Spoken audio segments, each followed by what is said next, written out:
Sonic.Exe is arguably the most popular gaming creepypasta ever made. It's also arguably the worst.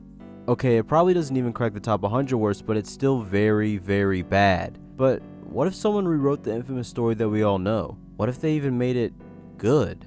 Is it actually possible to make such an infamous story likable? Well, yeah, it is. In fact, the channel called shutupjojo not only made the story good, but wove an engaging narrative using one of the most popular genres on the creepy side of YouTube: analog horror. I'm sure it's hard to believe, but I can promise you by the end of this video, you'll agree. All of shutupjojo's links will be in the description and pinned comment, so make sure to check them out as there will be spoilers in this video.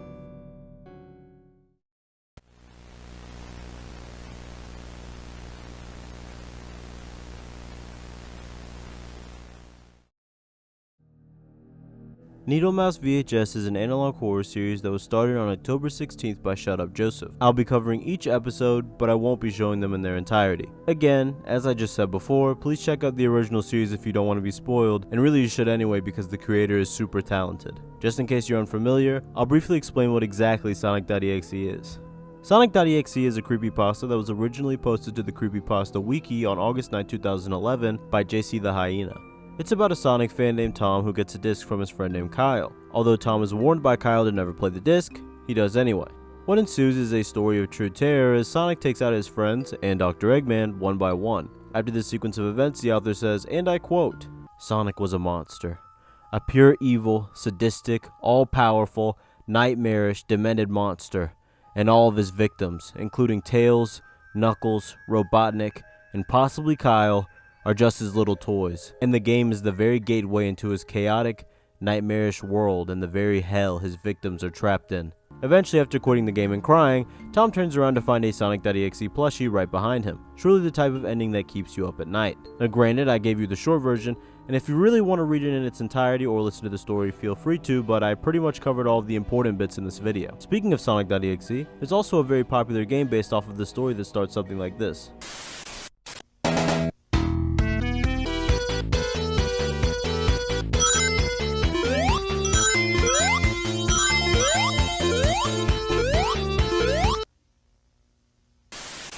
Oh, wait, sorry.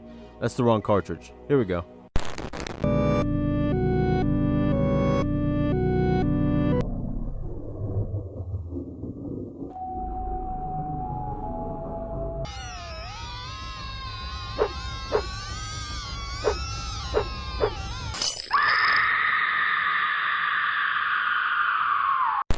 Right, here's what Sonic.Exe looks like. Pretty scary, huh? Well, this should give you a pretty good grasp of what type of source material things are being based off of. Now, where was that other cartridge?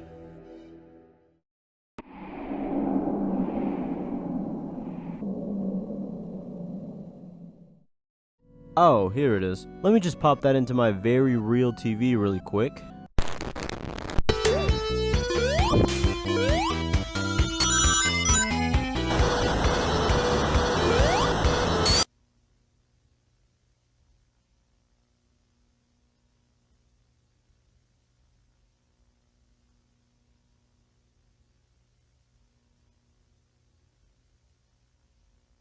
Man, what's wrong with this game? Oh wait, this isn't a game, it's a YouTube video.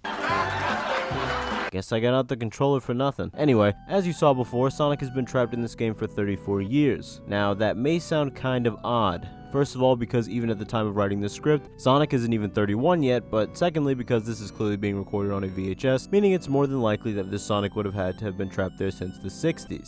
Then again, I mean, the first video game did technically come out in 1950, so I guess if we suspend our disbelief... Alright, there's no way. I guess that means that this could be in an alternate universe, which would make a lot of sense since the episode is called NeedleMouse and not Sonic. Of course, like anyone trapped and isolated for decades, Sonic, or whoever is appearing as Sonic, misses their family. As we watch further, it's clear that this tape is for someone specific, as Sonic says that the recipient of the tape knows exactly what happened that night. Shortly thereafter, we find out that the person this video is meant for is named Luther, a person that was directly involved in whatever happened to the entity speaking to him through the screen. It's also not looking particularly good for Luther, as according to the entity in the tape, they're probably going to shorten Luther's life expectancy a little bit, and it will be in a very unpleasant way. Reading more into what the entity says, they clearly have some type of relationship with Luther, as they say they want to be with him together forever. After this terrifying sequence of events, the level ends normally like nothing happened. This sequence points out one of the strongest aspects of the entire series, that being the ability to build tension. You may notice in a game like Sonic.Exe, although there are a lot of jump scares, the actual buildup is typically very bad if not non-existent. With this, however, every second feels agonizing as you're just waiting for something to pop out and scream at you.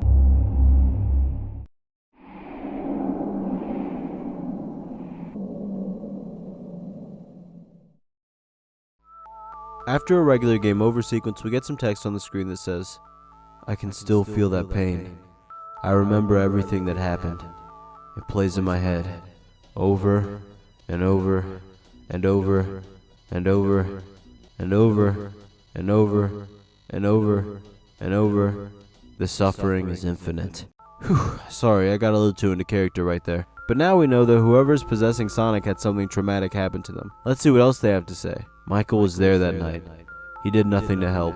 But after all this time, I took care of him. You know, for some reason, I can't help but feel like the word dead being on his shirt holds some type of significance. So I'm guessing that was Michael, and he's been put into the game as Knuckles. I know, only a genius could figure something like that out. You don't have to tell me. But back to the story. He's so happy now. Don't you want to be happy too? The longer you wait to tell the truth, the more people you care for will get hurt. And after I'm done with them, I will come for you. Well, that was a pleasant note to be left off on. Let's recap a bit though. Obviously, someone that's supposed to be watching these tapes knows about what happened to the individual who's possessing Sonic. Whether they were directly involved or not is unknown, but it will be interesting to see how many characters are placed into the game before the tape's intended viewer finally confesses to what they've done.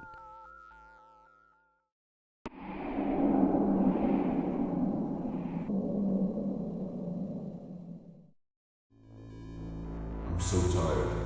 I can't breathe either. I can't do anything without receiving.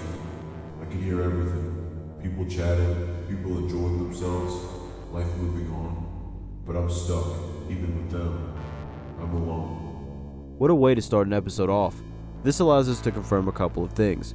One being that the characters inside of the game are completely aware of the outside world, and two, that whoever is possessing Sonic is a woman. Second one isn't as important, but I thought it was cool. I wonder if the physical body has to die in order for them to be put into the game. It would honestly be more terrifying if your soul was forced into the game while your physical body continued on as normal, nobody noticing that you were even gone, while in reality you haven't been there for months, or even years. Maybe you can even hear and see them through the physical body, but you can't control anything that's going on. You can't ask for help, and even if you could, they wouldn't believe you. Let's get back to the story. We see Knuckles, or Michael, looking at an image of a family, probably his, before we get another sequence of text. I'm scared. Don't be. After all, you only have yourself to blame. It then zooms back in on the family image, specifically to the dad and child. This could go two ways, one being that he's the father and the other being that he's the child, which is what I personally think. This isn't fair. I don't want to be here. I miss my friends, my family, my wife. I want to go home. Alright, I guess he probably was the dad in that image then. One interesting twist here would be if he was framed that this is actually happening to him for no reason, even though at this point we think he's likely guilty. I doubt even if he is innocent that anything can be changed regardless though. If I can't go home, neither can you. Don't you dare talk to me about fairness. There is no God. Only me. I can't tell you how refreshing it is to see someone rewrite the I am God line. It feels better and the wording is much more powerful here.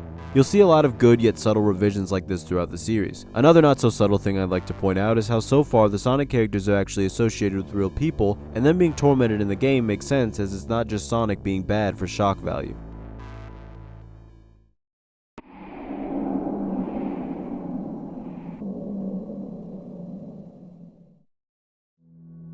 I'm skipping the teasers, so again, check out their channel linked in the description if you want to look into that. The first piece of important imagery we get in this episode is that of a missing poster and a man with his eyes blinked out. Presumably this missing girl is who's possessing Sonic. The man is likely the person who caused her to end up missing or was just involved in her disappearance in general. Now we move on to Eggman, the second of the three characters featured in the Sonic.Exe game. If you remember, Sonic takes out Tails, Knuckles, and Eggman, meaning Knuckles can't be the only one who ends up inside of the game. Let's see what Eggman says. Michael got it pretty easy compared to me. His death was painless. 1 second he was alive, and the next, deborned. I didn't get it so easy. She said I deserved worse. I didn't even do anything. So that does mean someone has to lose their life in order to end up inside of the game. Interesting. I also find it interesting that nobody has taken accountability yet. Everyone just keeps denying that they ever did anything to deserve this fate. I think it's pretty easy to say that someone has to be lying here. You're lying. I'm not, I swear. You said Michael got it easy, huh? Perhaps I was too lenient. I was too nice. How about we replay that night? No, please. I'm sorry. No, please. I'm sorry. No.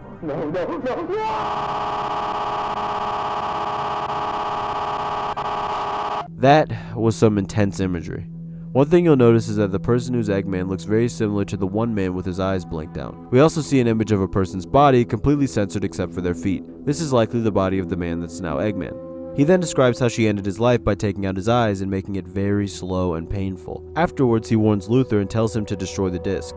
Perhaps he's the one who actually caused her to go missing? Another thing that's interesting is the final image of Eggman here. The injuries he sustained combined with the fact that he's censored similar to the man in the pictures pretty much confirms that whoever he was, he definitely ended up as Eggman. I wonder if despite the death being slow and painful, Eggman's existence inside of the game doesn't end. Maybe it's like some type of purgatory.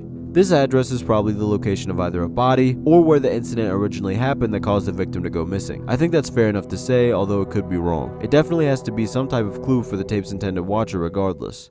Please, do it for us. What was left of Sarah died all those years back.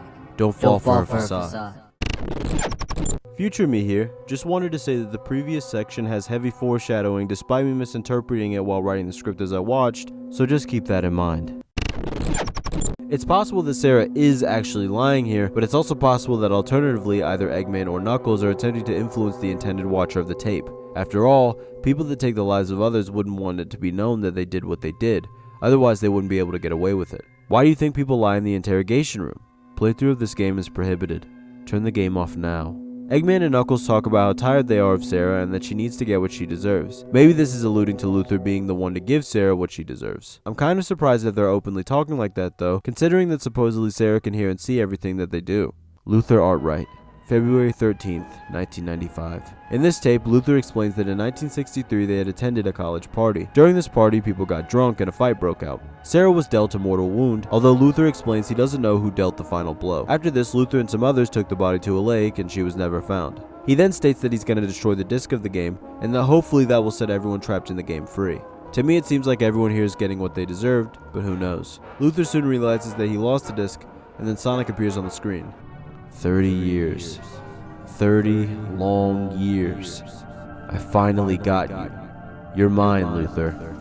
From now on, until the end of time, we're all together again, just like old times. You all didn't deserve to have families while I rotted away, so I did what was right. I never wanted to forgive any of you. You're in my world now, my personal hell. Don't ask for God to help you now, because in this world, I am God. That final I Am God sequence jump scared me worse than any EXE game. Like I said before, great tension buildup. So that's the end. The gang is together forever. Nothing really happy about this ending to me, but at least they might be able to settle their differences. It's sad because Sarah just wanted what Sonic and Tails had, a good friendship. But with the people she had around her, that just couldn't be possible. Hey, quit on yourself down a little, buddy. Obviously, that really isn't the end though. Hey, one day you'll be stronger.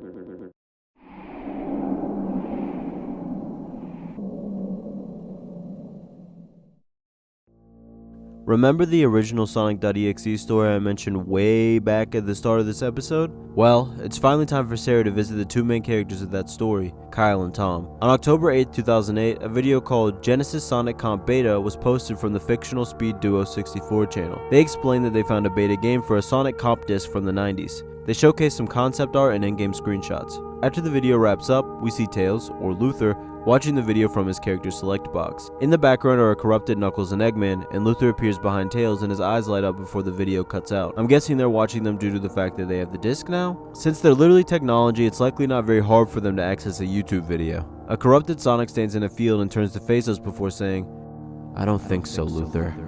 Maybe this means that Tails' eyes turning blue meant that he was attaining some level of sentience outside of Sarah or Sonic's control?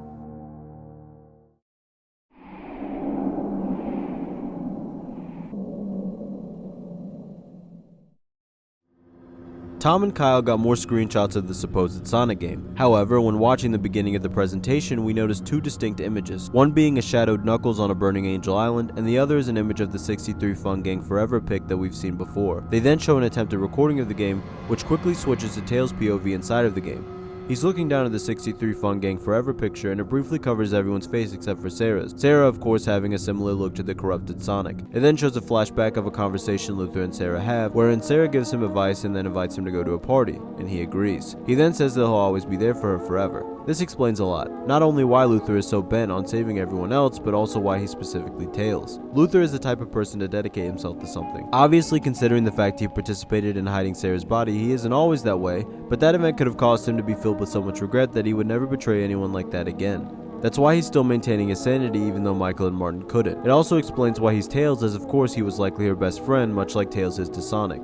This could mean that Dr. Eggman, or Martin, could be the one who dealt the final blow, as he's the main villain in the Sonic games, and since Knuckles, or Michael, has also played the role of the antagonist at times, this could mean that he suggested they hide her body, or that he also dealt blows to her as well. Luther could have helped Martin and Michael hide the body after, because one of the two pressured him, possibly by putting into his head the idea that he would get in trouble for her death as well. We then see Luther watching Tom talk about trying to get as much from the game files as possible, and Luther says this: "I have to reach him. No, I need to reach him. However and whatever it takes. Thomas, you have to hear us." Sonic or Sarah then attacks Luther and he responds by saying, "You can't keep doing this. I won't let you. You're not getting to him." Sarah responds, "This is interesting. Even after making you aware, you still defy me. You're in a world you cannot understand, but you're not on my radar anymore, Luther. He is. Try to keep this interesting for me. Thomas, Bentley, Artwright." One thing I find especially interesting in this part is how severely corrupted Sarah looks as she attacks Luther. Perhaps this could mean that she lost her original self or is generally falling off of the path she was on, now attempting to destroy anyone who comes into contact with her. That would explain why she's so fixated on Tom. Tom is then looking at a picture of a man on his PC before saying, "Dad?" This confirms that his dad is Luther, if them having the same last name didn't already.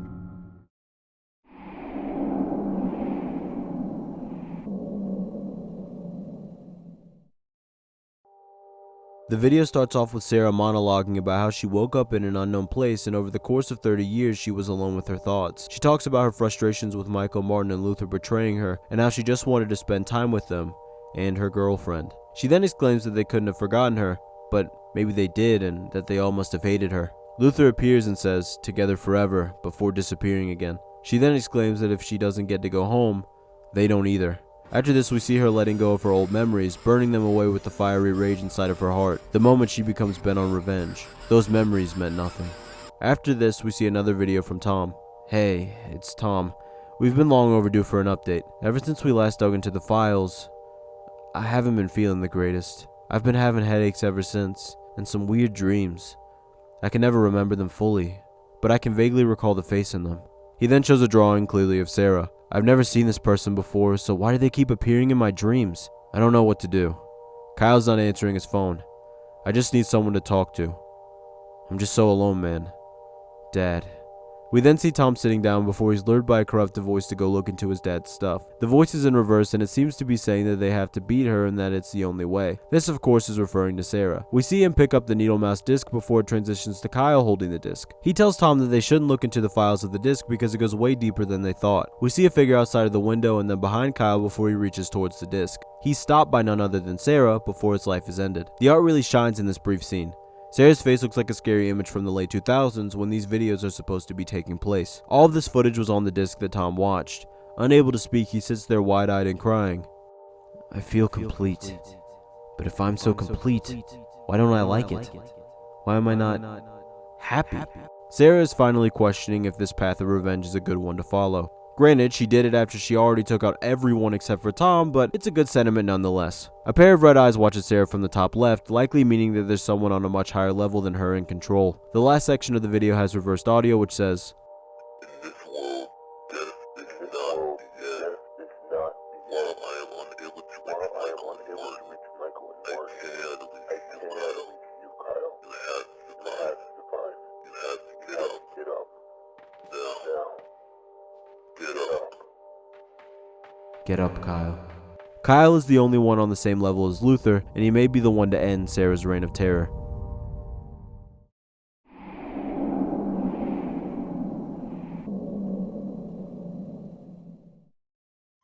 The episode begins with Kyle's consciousness coming to fruition inside of the game. I'm not dead, but why? It's all her fault. We then see Tom crying in his room, processing everything that we've already seen. He looks at Luther before he turns around and leaves the room. Even with these abilities, I still cannot fully reach him. If I don't do something, she's gonna get to him. I refuse to allow that. No one else will be dragged into this hell. I'll see to it myself. Luther then uses a crystal in order to transport himself before being confronted by Michael and Martin. Martin tells Luther he shouldn't even try because there's no point, and Luther replies that he will make Sarah stop. Michael then tells Luther he needs to stop Sarah from hurting anyone else because after getting to Tom, Luther's kid, she'll eventually come to life. Luther promises Michael that he'll stop her from hurting anyone else. I'll make it all better. I promise. It then shows Sarah fighting with whatever is controlling her, stating that it doesn't feel right to do what she's been doing, and that it's all his fault, whoever that is. The being controlling her speaks in reversed audio and says,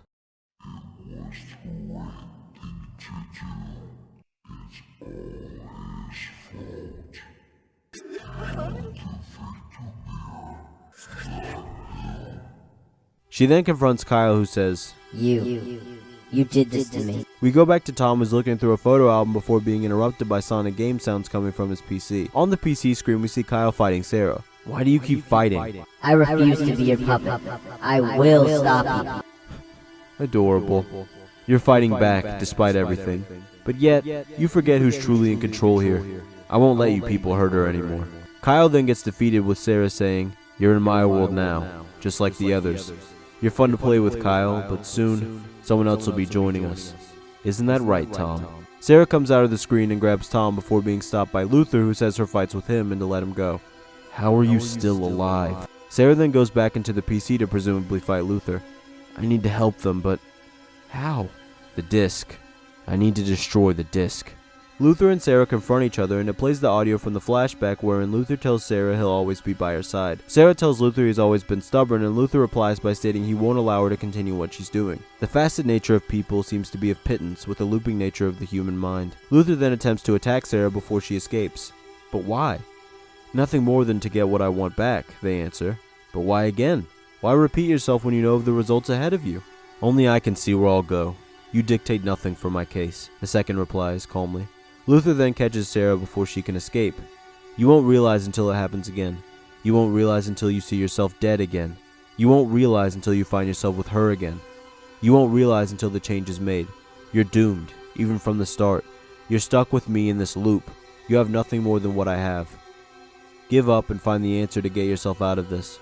Find that peace you want and break the cycle. Destroy the repeating madness. Sarah seems to be getting angry and possibly more unstable as the fight with Luther rages on. Only you yourself can do this.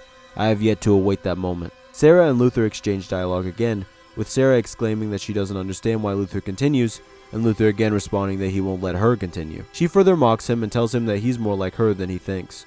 He tries to reason with her despite her anger, telling her that nothing has changed. She's still alone with her problems, and creating this world did nothing to change it. In fact, it's making things worse, and she needs to end this now. He pleads with her to let go. Sarah responds that she can't let go. Oh, but you can, Sarah. You've been through so much, and now you have a chance to be happy. He wants to take it away. Who's he to tell you what you can and can't do, Sarah? You shouldn't feel bad. After all, it's their fault you're dead. No one else will know. In that last image we see a censored body, I'm guessing of Kyle, in his room. Hey, if you don't want to spend forever here, I understand. We've been together since the very start, so I'll help you out this once. Kyle Henderson does not deserve to live after knowing about us. Neither does Thomas. Hey, I got an idea. I keep Luther occupied in here, and you show Tom what it's like to face a true God, but not one of mercy, one of death. It then shows imagery of a hand reaching out and the shadowed outline of Sarah grabbing Tom.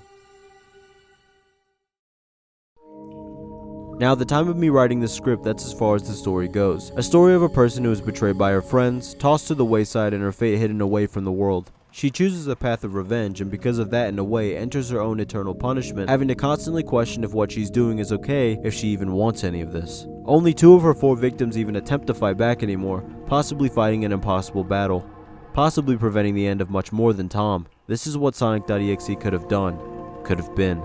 The way the story is woven together gives so much power to every individual character, and the way they're being treated makes much more sense because of that. There's still a lot to learn, but so far this amazing series has already given us a lot to think about. If I missed anything important, let everyone know in the comments below. After all, I've only watched through this entire series a couple of times. Follow my stuff and send me suggestions if you want. Thanks for watching, and have a good day.